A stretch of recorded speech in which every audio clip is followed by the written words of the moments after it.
Hello, ladies and demons and angels and gentlemen. I messed it up again. Whatever.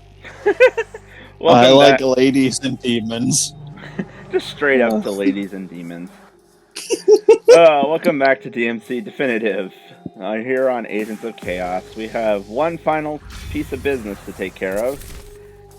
Because we've already went and killed the big bad Baldy. So what's left to do? Not Big Bad Baldy. I I miss like how this Tim level is just... and his people. I like how What this are we level is doing? just called The End.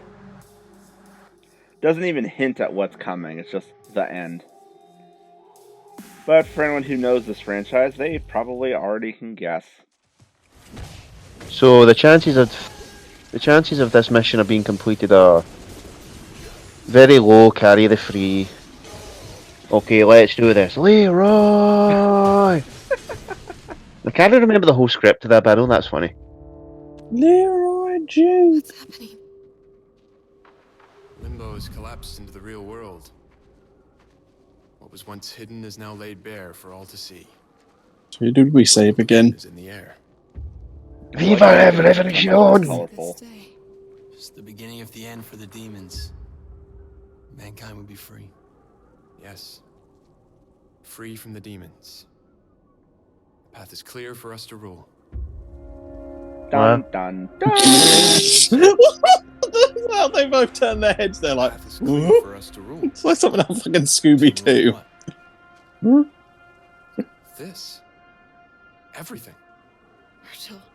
Everything the light touches is your kingdom, Dante. No. We'll be nothing like Mundus. We'll respect our subjects, not enslave them. Subjects. He means you. He means humans. I thought we were fighting for freedom. It was his freedom we were fighting for, not yours. Don't be so simplistic. Humans are frail. They're like children. They need protection. Yep, Not Just just from others, but from sudden themselves. heel turn We, out of nowhere. You and I have saved them. You and I saved them? Who else? A human. Cat was useful, but Useful. Cat saved my life. Cat held out under torture to keep your existence a secret. Cat led us through the tower to Mundus's lair. We would have failed 20 times over if it weren't for her. listen. Grabbing a If you Kit can't Kat right see now. the chaos that humans will cause, if you don't want the I responsibility wish I had of popcorn. protecting them, and stand aside. This is Oscar shit right here. I'll rule alone. I didn't help you destroy Mundus so that you could take his place. I can't let you do this, Virgil. And I can't let you stop me, brother. I'm not crazy. You're crazy. Aside. Don't do this. Virgil, please. Stay out of this! That face. Uh, Just staring.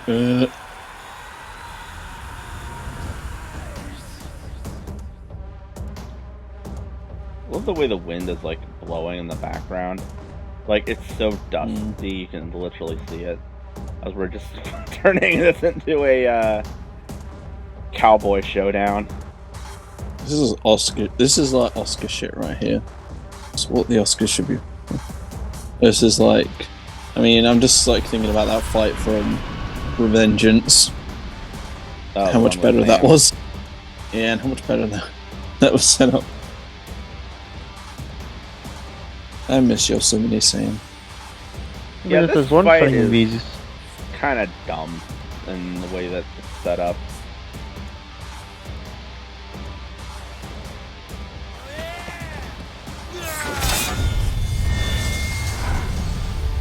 Big sword, tiny sword. So yeah, final boss fight is against Virgil. And the only reason why, of course, is because any game that has Virgil as one of the major characters involves him and Dante fighting. This fight feels a bit contrived just because of that point. Where literally they're like, hey, we have to turn Virgil bad just you can have a boss fight against him. Please fight to the death. Sorry, brother. Pretty much. What if we don't want you to fight to the death? Because, yeah, that heel turn just comes, like, Don't be. out of nowhere, in a manner of speaking. Like, you can kind of see it coming. Well, not really, actually. Like, yes, Virgil does some questionable things, like the way he kills Mundus or Mundus's child and Lilith with the gunshot. Which, of course, that is still weird, seeing Virgil using his gun of all things. But, you know, that's just kind of a fucked up thing, but, you know, this is war, essentially. And then he goes and starts doing this, and it's just like, that's kind of out of nowhere. What the hell?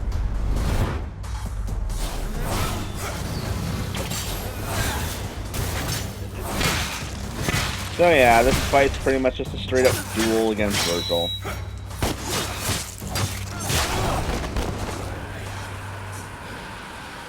Unfortunately, this is one of those situations where being on a lower difficulty, the fight is actually not that interesting because you can get around him pretty easily. This really becomes more fun during the higher difficulties where he has more tricks that he throws at you. So yeah, as you may be noticing, I've honestly not really taken that much of a hit from him. Whereas, like, against, I don't know, DmC 3 Virgil, he would be kicking your ass, even on normal. He is a tough fight.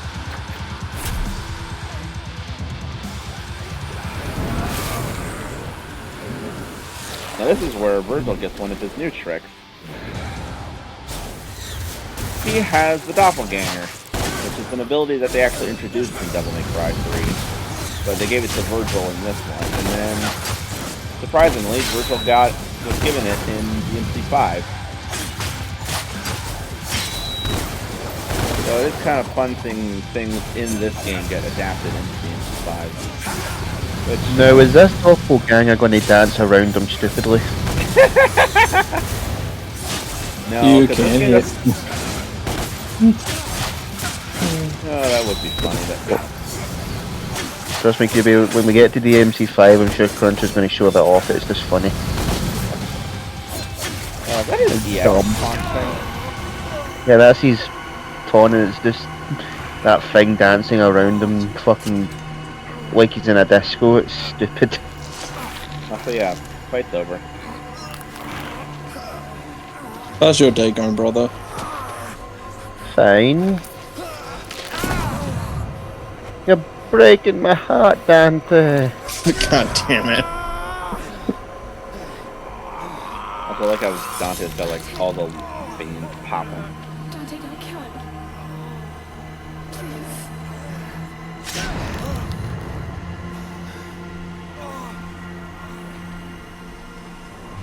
I am begging you. Please stop. For me. Okay, honey. Yep, this female character that we've known for like a few days.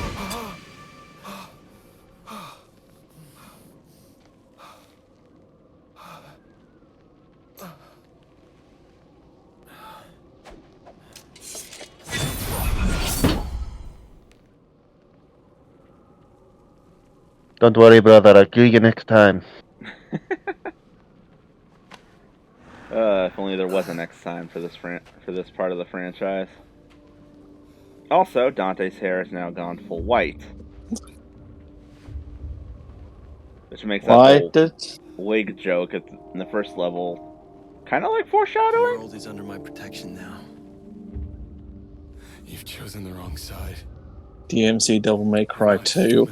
I Big Bad Baldy returns.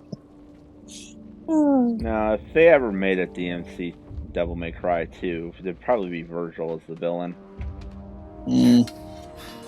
Brother, we already talked about this. But then again, Crunch, would the DMC Devil May Cry 2 have the same curse that Devil May Cry 2 has, being the black sheep of the series?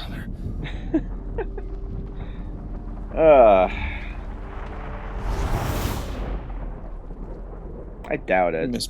DMC I 2's miss problem is just it had a lot of messy development. I don't know who I am anymore. I miss Big Bad Exactly Baldy. who you are. You are Dante.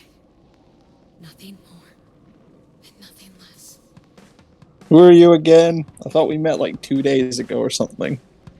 I'm actually curious how much time has passed between Mission 1 and Mission 20 in terms of like real world or like in-game time.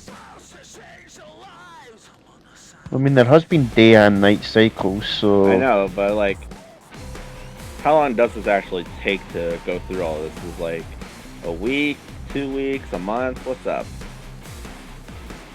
Come on, let's go home. And he can't help himself. Now we get behind the scenes development. Ninja Theory. UK! Yes, Ninja Theory is based in the UK, which is part of the reason why I feel like they have that little flag on his jacket. It's just because. So yeah, that's DmC, Devil May Cry. The one that caused so much uproar back in 2013.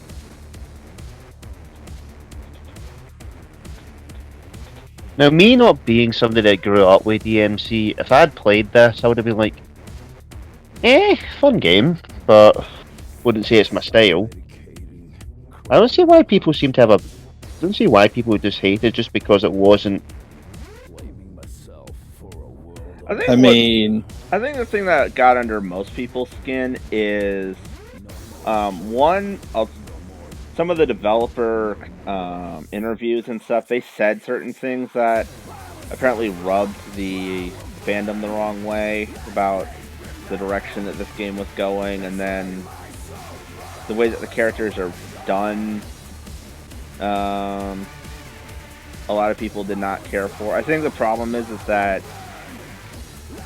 a lot of the fan base were still like projecting their version or what they knew of Dante from the older games onto this one, and of course they don't line up at all, so it's kind of weird, or it generated some not great expectations, to say the least. And then on top of that, I think there are like some bits here where you like can kind of see the other Dante in him, but then it's still mixed in with this dude who just does not give a shit most of the time.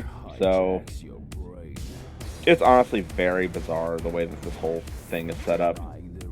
Honestly, I will say, if you guys want to like see a really like proper breakdown with this game, as far as like the way the fan base reacted and like issues and stuff with it, the Foxcade did it on his channel, like an hour and some change video about this game, and it's very in depth and well worth the look, because like he gives it a very fair shake. Like he tries to defend some of the developers' more controversial commentary or things that they've said about this, and then also of course pointing out the bad parts, etc., etc.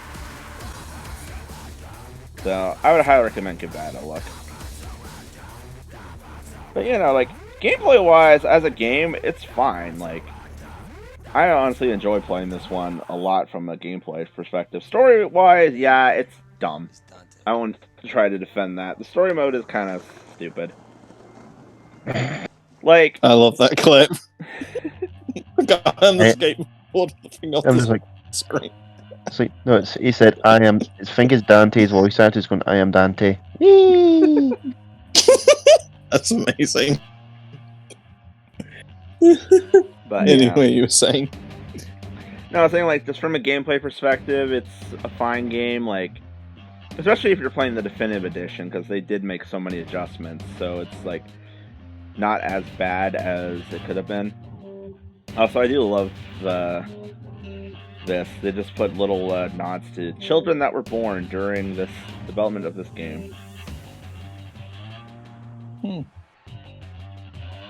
actually never really looked at the credits before, so I didn't even know they did that, but I always appreciate whenever Mundus and Bob Barbas had the same voice actor, really? that's kind of neat.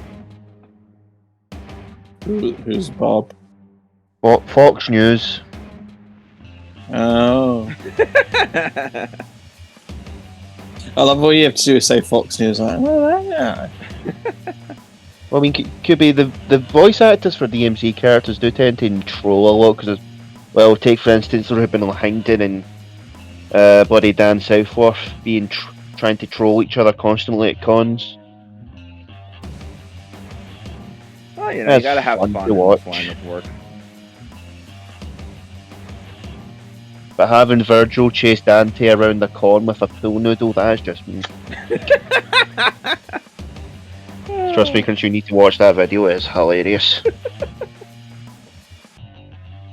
But yeah. I'll see if I can find it for you and link it to you. But yeah, so that is our main campaign. We do still have the Virgil's DLC, which basically we find out where he ends up after this. And so that's going to be fun. It's a short little thing, so it'll probably be like 6 videos worth. There's not really like anything super major to be hunting for or whatever with that one. So I'm not going to be like doing off-screen cleanup for secret missions or whatever. If anything, it'll just be for some of the collectibles, but it's not really much. Anyway. So yeah. Hope you guys have enjoyed our stomp through this game. After the Downfall DLC, I'm not sure what we'll be doing next, at least as far as like the 3 of us working together. Obviously, these 2 guys have got their own things running that they've been uploading. Yeah. Well, the thing I've been doing hasn't been scheduled yet, but it's in the works. Yeah, Scotty's got something So coming in the works, in case this video comes out before that. By the time this comes out, they'll probably already be uploaded or be on the channel. So, what will happen next? We will surprise you all. Well, yeah, obviously, QB's got like a bazillion videos already preset and ready to go. This guy's got his thing coming. I'm not crazy. Yes, I have my own series coming where you just get to hear me do all the talking instead of Crunch. I know it's a weird phenomenon. I actually talk about the video game. No, it's just me. No, it's just me in the background, just going, "Oh, look, talking animals." And then I need and me going off on many tangents. Then I need to start doing either like some more or some practice for either the next one we're gonna all 3 go with, or I'm gonna like find something I can do on my own as like an extra side bit. Who knows? I have like a couple ideas bouncing. Because like I'm thinking, obviously for the 3 of us, we've mentioned this. I think we've mentioned this on video before, but probably gonna try and tackle the Legend of Korra game that Platinum did a while back. So the commentary on that one's gonna be hilarious, listening to you 2 going back and forth. That one. Me in the corner. The Last Airbender was better. QB in the corner going, Korra wasn't that bad. I mean, me in the middle, just saying like, I haven't seen this shit in years. I don't remember either of them. I mean, I remember both of them, and I'm just like, I mean, I think they're both good. I don't know. And I can spend 10 minutes yelling about the Last Airbender movie. Well, that sums it up. QB did not mention that in my presence. I've never seen it, never will. Man, we're getting to the end of the credits because you're starting to see engine logos coming up, so that's where you know it's like up.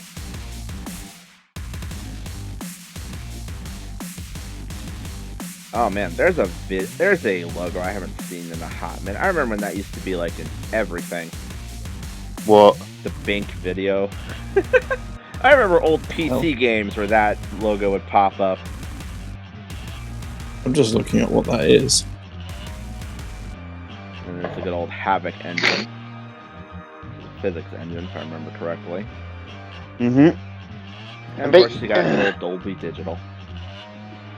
Good old Dolby Digital. They sound design that 90% of game companies use because it's so easy. A lot of things use it, not just game companies. I think like most things in general use it. Mm.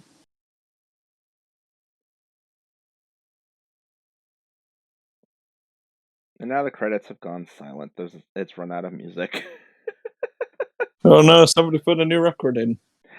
I've actually never watched the credits because I know you can just skip these. I can literally just tap a button and be done with it. But we've been sitting here just yapping, so It keeps the And video going.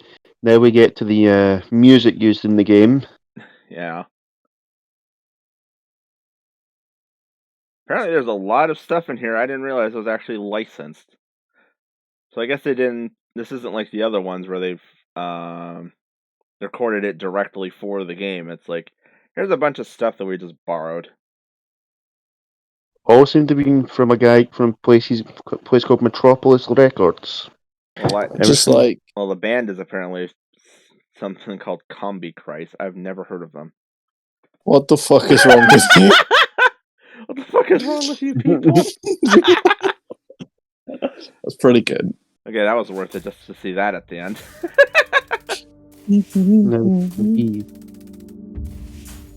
D. Yeah, if 2 minutes and 32 seconds is a D on the time, that ought to tell you how fast you can wreck Virgil. Probably like just pop Devil Trigger and just slam him. So yeah, and now we've unlocked a few things. We've unlocked Son of Sparta. We now have the white-haired Dante as just a regular costume, and Must Style mode is now an option we can toggle. We can finally be well dressed. Naturally, just for giggles. I never showed these off because, yeah, you have costumes that you can use for the characters. Here's the original, which is black hair. Here's what now becomes the normal one if you just leave it that way. You can play as classic Dante. More specifically, this is his DmC3 look. The Dark Dante, which is just him with white hair already and a blue outfit. Neo Dante, which just takes the coat away. And then DmC1 Dante. The DmC 1 and 3 looks are very bizarre. And actually just for giggles. Because I think I have access to it now. Yep, I do. Just to show what that looks like. Bloody Palace. And yes, for anyone who doesn't know what the Bloody Palace is, the Bloody Palace is essentially a wave survival mode. And yeah, this is classic DmC3 Dante. Yeah, he looks weird with this outfit on, I'm not gonna lie. Anyway. But yeah, that's it for this part of the game. Join us next time for Virgil's Downfall. That's literally what it's called. In case you haven't been paying attention to it every time it comes up on screen. There it is. Guys, I'm not the bad guy. I'm not. Anyway. Please believe me. Anyway, see you guys for that. Later. Bye. Bye.